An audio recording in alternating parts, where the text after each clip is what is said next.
नमस्कार, आप देख रहे हैं एचएनएन न्यूज। जुनून सच दिखाने का मैं हूं आपके साथ उन्नति भटनागर। बुलेटिन की शुरुआत करेंगे बड़ी और अहम खबर के साथ, जो कि आज समझी जा रही है, क्योंकि देखिए राज्यसभा चुनाव है और इस चुनाव के लिए आज 9 बजे से मतदान की प्रक्रिया शुरू हो चुकी है, जो कि 4 बजे तक चलेगी। तो ये बड़ी खबर आपको बता रहे हैं, जहां राज्यसभा चुनाव आज और इसके लिए देखिए जोर आजमाइश होती हुई नजर आ रही है, जहां विधायकों को प्रशिक्षण भी दिया जा रहा है। राज्यसभा की 11 सीटों पर वोटिंग आज 3 राज्यों में 11 सीटों पर महामुकाबला। तो बिहार, उड़ीसा, हरियाणा में दिलचस्प मुकाबला आज देखने को मिलेगा। बिहार की 5 राज्यसभा सीटों पर वोटिंग, तो इसी के साथ नीतीश कुमार की किस्मत का फैसला होगा। तो बीजेपी अध्यक्ष नितिन नवीन भी आजमा रहे हैं अपनी किस्मत। तो क्रॉस वोटिंग पर सबकी निगाहें टिकी हुई है और राज्यसभा की 11 सीटों पर आज वोटिंग का दिन है और 9 बजने के साथ ही वोटिंग की प्रक्रिया शुरू हो गई है। 3 राज्यों में 11 सीटों पर मुकाबला। बिहार, उड़ीसा सबकी नजरें टिकी हुई है, हरियाणा पर सबकी नजरें टिकी हुई हैं। तो दिलचस्प ये राज्यसभा का मुकाबला और ऐसे में क्रॉस वोटिंग को लेकर देखिए जो भावनाएं लगातार जताई जा रही हैं, उन सब के बीच नीतीश कुमार की किस्मत का भी फैसला होगा। नितिन नवीन, जो कि बीजेपी के अध्यक्ष बनाए गए हैं, वो भी अपनी किस्मत आजमाते हुए नजर आ रहे हैं। बिहार की राजनीति में हलचल तब आई जब नीतीश कुमार ने कहा कि वो राज्यसभा जाना चाहते हैं। उन्होंने नामांकन भी दाखिल किया और ऐसे में आज उनकी किस्मत का भी फैसला होगा और किस तरीके से चुनाव होता है ये देखना बेहद ही खास रहेगा। तो देखिए नीतीश कुमार की किस्मत का फैसला होगा। बीजेपी अध्यक्ष नितिन नवीन भी अपनी किस्मत आजमा रहे हैं। बिहार, हरियाणा और उड़ीसा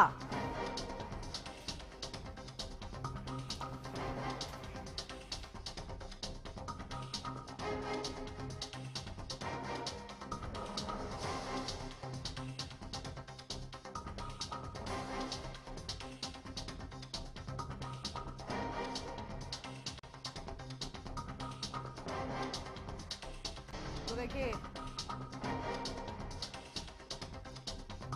राज्यसभा की 11 सीटों पर वोटिंग आज 3 राज्यों में 11 सीटों पर महामुकाबला। बिहार, उड़ीसा, हरियाणा में दिलचस्प ये मुकाबला।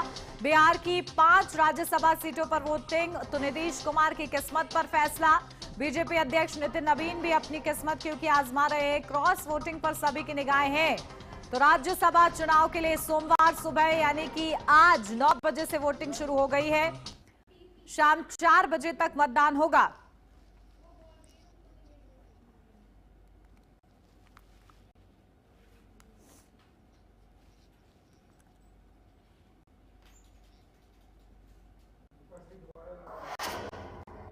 और चलिए इसे अपडेट लेते हैं। हमारे संवाददाता कंचन अरोड़ा हमारे साथ जुड़ गए हैं और हमारे साथ पंकज प्रसून वरिष्ठ पत्रकार हैं, वो भी हमारे साथ जुड़ गए हैं।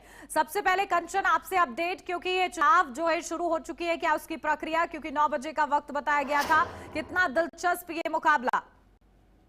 जी बिल्कुल, देखिए उन्नति, जिस तरीके से बिहार चुनाव इस बार का दिलचस्प था विधानसभा, और उसी तरीके से ये राज्यसभा चुनाव भी बेहद दिलचस्प होने वाला है, क्योंकि बीजेपी के राष्ट्रीय अध्यक्ष नितिन नवीन ने जहां अपना नामांकन दाखिल किया है, वहीं बिहार की राजनीति में हमेशा सीएम की कुर्सी पर काबिज रहने वाले नीतीश कुमार ने भी अपना नामांकन दाखिल किया। हालांकि इसमें इसलिए भी दिलचस्पी बढ़ चुकी है क्योंकि एक तरफ नीतीश कुमार हैं जो कि राज्यसभा पहुंच रहे हैं, तो बिहार में सीएम की कुर्सी खाली हो जाएगी, कोई और उस कुर्सी पर काबिज हो सकता है। वहीं दूसरी तरफ नितिन नवीन, नीतीश कुमार ये सीधे तौर पर निर्विरोध राज्यसभा का चुनाव जीत सकते हैं, लेकिन उपेंद्र कुशवाहा जो है, आरएमएल के जो है अध्यक्ष जो है, उन पर कहीं ना कहीं दांव फंसता हुआ यहाँ पर दिखाई दे रहा है। सीधे तौर पर अगर बात कर ली जाए तो बिहार विधानसभा चुनाव की तरह बिहार की 5 राज्यसभा सीटों पर मुकाबला जो है वो दिलचस्प होने वाला है। यही वजह है कि बीते दिन भी और उसके पहले भी लगातार बिहार के सभी एनडीए के विधायकों को एक जगह बुलाया जा रहा था, उनको राज्यसभा चुनाव की मतदान की प्रक्रिया को समझाया जा रहा था, सिखाया जा रहा था कि किस तरीके से करना, और पूरी तरीके से आश्वस्त है कि सभी 5 सीटें जो है बिहार की वो एनडीए के खेमे में आती हुई दिखाई देंगी। लेकिन अब देखना यह है कि क्या जो वहां पर विपक्ष में बैठे विधायक है वो क्रॉस वोटिंग कर सकती है या नहीं कर सकती है। बिल्कुल, देखिए क्रॉस वोटिंग को लेकर जो संभावनाएं हैं, जो डर है, उसको लेकर हमने काफी हलचल भी देखी। पंकज प्रसून जी, आपके पास आ रही हूँ, किस तरीके से अपने विधायकों को शिफ्ट किया हिमाचल के लिए कांग्रेस ने, ये भी हम सभी ने देखा। तो क्रॉस वोटिंग का जो डर है, आज क्या संभावना आपको लगती है उसकी?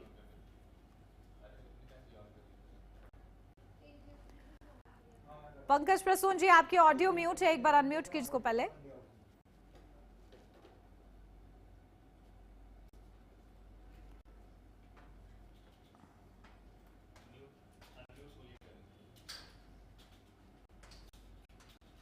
मेरी आवाज आ रही है? जी जी, अब आ रही है पंकज जी। हाँ। मुझे 3 राज्यों में क्रॉस वोटिंग की संभावना दिख रही है और प्रबल संभावना है। एक है उड़ीसा, दूसरा बिहार और तीसरा हरियाणा। उड़ीसा में कांग्रेस के 14 विधायकों में से 8 को ले जाया गया है बेंगलुरु। तो 14 के 14 को क्यों नहीं? एक आरोप यह भी लगाया गया है कि एक एक विधायक को 8 करोड़ रुपए का ऑफर दिया गया है। एक माइनिंग बैरन है वहां पे जो कि सीएम के करीब है, वो दे रहे हैं। ये आरोप लगा रहे हैं कांग्रेस वाले। तो वहां पे कंट्रोल कुछ तो गड़बड़ है। अब देखिए, जब चुनाव होगा तब पता चलेगा कि कितने विधायक किसकी तरफ गए हैं। दूसरा बिहार में देखिए नीतीश कुमार जा रहे हैं, इसमें कोई दो राय नहीं है। नितिन नवीन जा रहे हैं। जेडीयू का जो पहला प्रेफरेंस का वोट होगा वो अपने कैंडिडेट के बाद जो शिवेश राम है उनको सेकंड प्रेफरेंस का वोट मिलेगा। और पे गुंजाइश बन रही है अमरिंदरधारी सिंह के लिए। अमरिंदरधारी सिंह बहुत बड़े बिजनेसमैन है, उनका बड़ा है, पैसा बहुत बड़ा है जी। इसके अलावा एआईएमआईएम ने समर्थन का ऐलान कर दिया है, बाकी तो कर ही रहे हैं। बीएसपी का रुख वहां पे देखना होगा।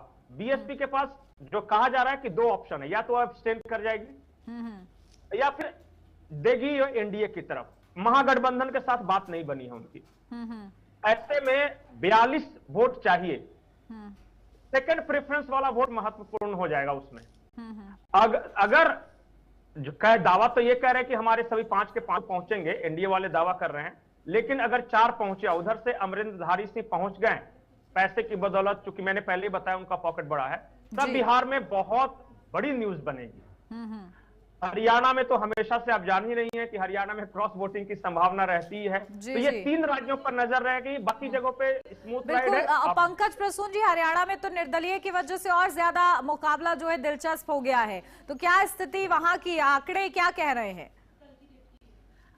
आखिर देखिए, क्रॉस वोटिंग के बारे में पहले से कोई नहीं बता सकता, लेकिन जो हमारे पास सूचना है उसके अनुसार क्रॉस वोटिंग होगी।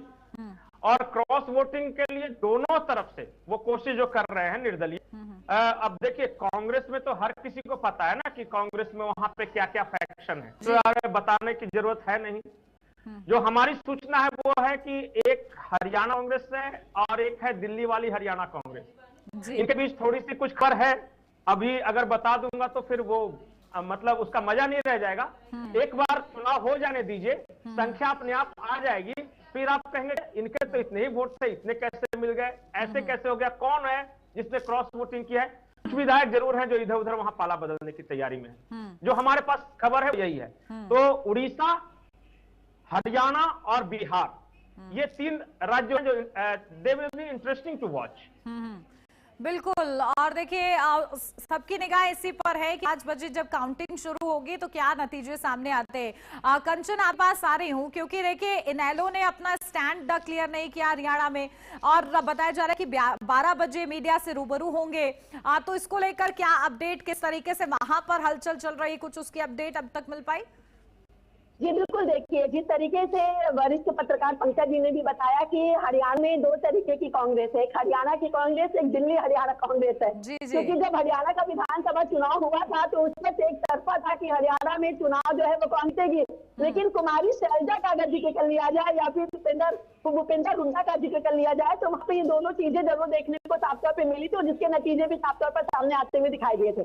वहीं अगर आप बात कर लेते हैं हरियाणा की राज्यसभा सीटों पर मतदान को लेकर के, तो 12 बजे इनेलो जो मीडिया से रूबरू होगी, लेकिन वो मीडिया को बताएगी कि किस तरीके की चीजें हैं। लेकिन हरियाणा में जो भी चीज होती है, वो भाजपा की तरफ से हो या फिर वो कांग्रेस की तरफ से हो, अंदर खाने से होती है, लेकिन खेला जरूर होने वाला है। सभी विधायकों को हिमाचल प्रदेश में ले जाकर के रिसोर्ट में वहां पे रखा गया है, जिससे खेला होने की संभावना कम हो और हरियाणा में कांग्रेस का राज्यसभा सांसद चुन लिया जाए। लेकिन आने वाला वक्त ही बताएगा उन्नति की किस तरीके की तस्वीरें होती है, क्योंकि जब तक मतगणना ना हो जाए, जब तक वोटिंग के बाद काउंटिंग ना हो जाए, जब तक नतीजे ना आ जाए, तब तक ये कहना थोड़ा सा मुश्किल हो जाता है कि आखिर कौन विधायक बागी है और कौन विधायक समर्थन में है और कौन किसको चुन करके लाता है। लेकिन इतना तो तय है कि मुकाबला बेहद दिलचस्प होने वाला है। बिहार से ज्यादा दिलचस्प हरियाणा का होने वाला है, क्योंकि बिहार की सीटों पे चाहे हम नीतीश का जिक्र कर ले, नितिन नवीन का जिक्र कर ले, वो एक तरफा निर्विरोध वहाँ पे चुने जा रहे हैं। सिर्फ उपेंद्र कुशवाहा का दांव पेच वहाँ पे पकता हुआ दिखाई दे रहा है। लेकिन हरियाणा में